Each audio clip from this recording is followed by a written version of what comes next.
అందరికీ నమస్కారం. వీక్షిస్తున్న ప్రేక్షకులందరికీ కూడాను ఆంగ్ల నూతన సంవత్సర శుభాకాంక్షలు.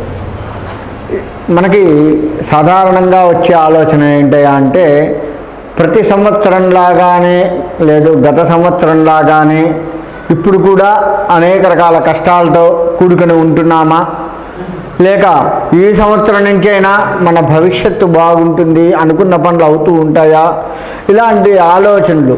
సొంత ఇల్లు కట్టుకోవాలనుకున్న వాళ్ళు ఇల్లు కట్టుకుంటున్నామా, లేదు వ్యాపారం ప్రారంభించాలి, లేదు వివాహాలు కావాలి, ఇటువంటి వాళ్ళందరికీ కూడా బాగుంటుందా అని ఆలోచన రావడం సహజం.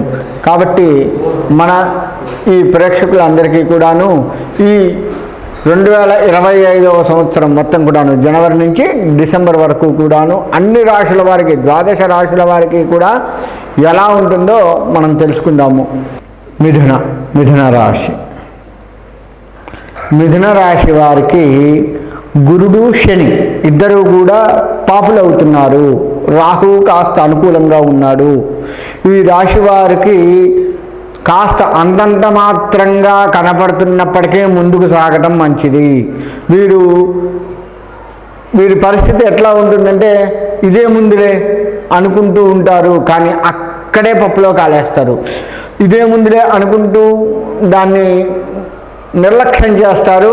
ఆ నిర్లక్ష్యమే వీరి పాలిట ఇబ్బందులు పెడుతూ ఉంటుంది.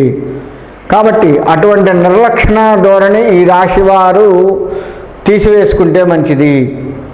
ఎందుకు అంటే ఆ నిర్లక్ష్యమే మనకి శత్రువుగా మారే అవకాశం ఉంటుంది. ఇకపోతే వీరికి శత్రువులు ఎక్కువ, గుర్తుపెట్టుకోండి. శత్రువులు వీరి పరిస్థితి ఎట్లా ఉంటుంది అంటే, శత్రువులు కూడా వీరికి ఇంకొంతమంది శత్రువుల్ని కూడగట్టుకుంటూ వీరి మీద దాడి చేసే ప్రయత్నం ఉంది. మనకున్న శత్రువులే కాకుండా కొత్త శత్రువులను కూడా ఆ శత్రువులే తయారు చేసి మన మీద దాడి చేసే ప్రయత్నం చేస్తారు. కాబట్టి ఈ రాశివారు శత్రువుల విషయంలో అత్యంత జాగరూకులై ఉండడం మంచిది. ఇక ఈ రాశివారు వ్యవసాయ రంగానికి వస్తే, వ్యవసాయం 2 పంటలు కూడా కాస్త సామాన్యమైన ఫలితాన్ని ఇస్తూ ఉంటాయి. అంటే మీరు పెట్టిన పెట్టుబడి వస్తుంది, చిన్నపాటి లాభమే వస్తుంది తప్ప మీరు ఊహించినంత లాభాన్ని ఆ పంట మీకు చేతికి ఇవ్వదు. కాబట్టి ఆ విధంగా చూసుకోండి. విద్యార్థులు కూడాను 2వసారి ఉత్తీర్ణత చెందే అవకాశం ఉంది. అంటే సప్లిమెంటరీ అంటాం కదా మనం, దాని నుంచి మాత్రమే కాస్త బయటపడే అవకాశం ఉంది. కాబట్టి ఆ విధంగా ఉండండి. విదేశాలకు వెళ్ళాలి అనుకున్న వారికి కాస్త కష్టతరమైనప్పటికీ రాహు అనుకూలంగా ఉన్నాడు కాబట్టి విదేశాలకు వెళ్ళే అవకాశాలు కనపడుతూ ఉన్నాయి. ఇకపోతే వ్యాపారస్తుల విషయానికి వస్తే, వీరి వ్యాపారం కూడా మందకోడిగానే సాగుతుంది. ఎక్కడా కూడా అనుకున్నంత ఇదిగా ఈ వ్యాపారాలు ముందుకు వెళ్ళవు. అదొకటి గమనించుకోండి. ఇక మనకి రియల్ ఎస్టేట్ రంగానికి వస్తే, రియల్ ఎస్టేట్ రంగంలో వారు కూడాను జాగ్రత్త వహిస్తూ ముందుకు వెళ్ళడమే మంచిది. ఓవరాల్గా చెప్పాలి అంటే అన్ని రంగాల వారికి సామాన్యమైన ఫలితాన్ని ఇస్తూ ముందుకు వెళ్ళే పరిస్థితి ఈ రాశి వారికి కనపడుతుంది. ఇక మనకి రాజకీయ రంగంగా ఆలోచిస్తే, రాజకీయ రంగం వారు ముందుకు వెళ్తూ ఒక్కసారిగా ఆగిపోతారు. అది గమనించుకోండి. ముందుకు వెళ్తారు, ఎందుకు ఆగుతారో తెలియని డైనమాలో పడి ఆగిపోతారు. ఆ ఆగిపోవడం వీళ్ళకు ఒక్కొక్కసారి మంచి జరుగుతుంది, ఒక్కొక్కసారి చెడు జరుగుతుంది. 2 రకాలుగా ఉంది రాజకీయ నాయకులకి ఈ సంవత్సరం. 2025వ సంవత్సరం మొత్తం కూడాను 2 రకాలుగా ఉంది. ఆగిపోవడం అందుకు మంచి జరిగినా, ఒక్కొక్కసారి ఆ ఆగిపోవటమే మీ పాలిటి శత్రువుగా మారుతుంది. కాబట్టి ఏ పని ఎప్పుడు ఎవరి మీద, మనం ప్రత్యర్థుల మీద ఏ విధంగా దాడి చేస్తున్నాము అనేది ఆచితూచి వ్యవహరిస్తూ దాడి చేయటం మంచిది. అట్లా కాదని వాళ్ళ దగ్గర చిన్న మైనస్ పాయింట్ దొరికింది కానీ దాన్ని కొద్దిగా పెద్దది చేసి చూసేసరికి ఒక్కసారిగా ఆగిపోయే పరిస్థితి ఉంది. కాబట్టి ఆ రాజకీయ రంగం వారు ఆ విధమైనటువంటి ఆలోచనలు చేసుకుంటూ మీ రాజకీయ పరంగా ముందుకు వెళ్ళండి. పోతే ఈ రాశి వారికి ఓవరాల్గా ఎట్లా ఉంది అంటే వీళ్ళకి కష్టం మీదనే ముందుకు వెళ్తూ ఉంటారు.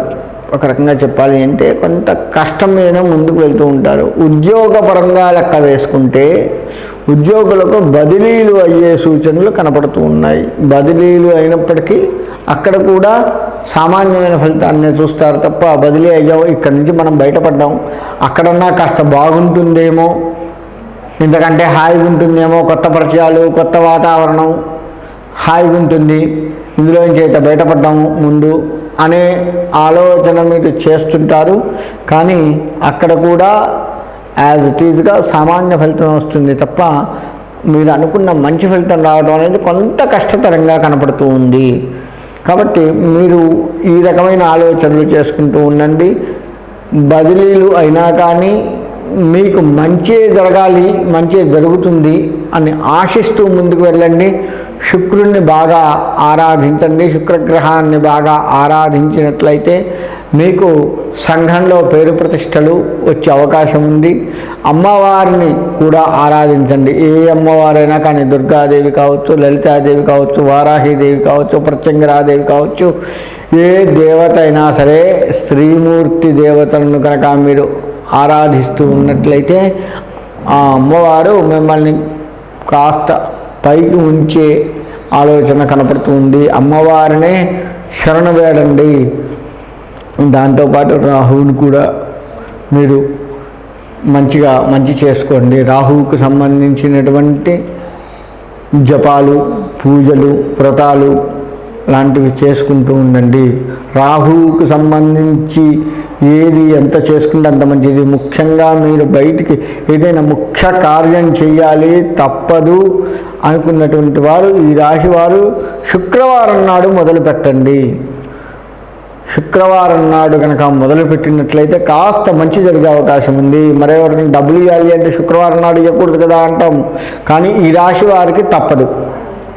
గుర్తుపెట్టుకోండి, అడ్వాన్స్ ఇవ్వాలన్నా లేదు మొత్తంగా కట్టాల్సి వచ్చిన శుక్రవారం కదా ఈరోజు నా ఇంట్లో నుంచి డబ్బులు ఎందుకు పంపించటం, రేపు కడదానులే, రేపు ఇద్దానులే అంటే చేజారిపోయే అవకాశం ఉంటాయి కొన్ని.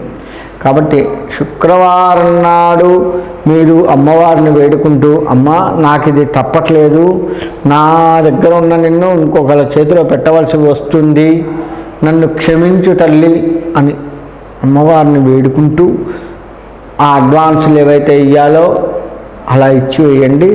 కాస్త మన దగ్గర ఉన్నటువంటి అమ్మవారు వాళ్ళ చేతిలో పోతుందన్న బాధ మనకు కాస్త ఉన్నప్పటికీ ఆ అమ్మవారు మళ్ళీ మనకు వచ్చి మన ఇంట్లో కూర్చునే అవకాశం ఉంటుంది. అది ఆలోచించండి. ఇప్పుడు ఇస్తున్నాము అన్న బాధ ఉన్నప్పటికీ మళ్ళీ తిరిగి వస్తుంది. కాబట్టి ఎట్లా వస్తుంది అంటే మనం ఒక బంతిని గోడకు కొడితే మళ్ళీ అది మన వైపు ఎట్లా వస్తుందో ఆ విధంగా వస్తుంది.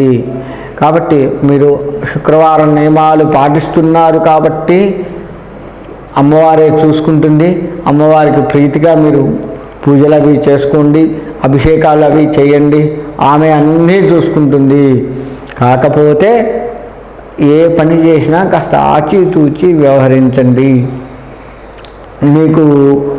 అదే మీకు శ్రీరామ రక్ష. అలా ఆచితూచి వ్యవహరిస్తూ ముందుకు వెళ్ళినట్లయితే బాగుంటుంది. వ్యాపార రంగంలో వారు లక్ష్మీదేవి, లక్ష్మీనారాయణుని బాగా పూజించండి, లక్ష్మీ అనుగ్రహం కలుగుతుంటుంది. వ్యవసాయ రంగం వారు కూడాను వారాహి దేవతని పూజించండి.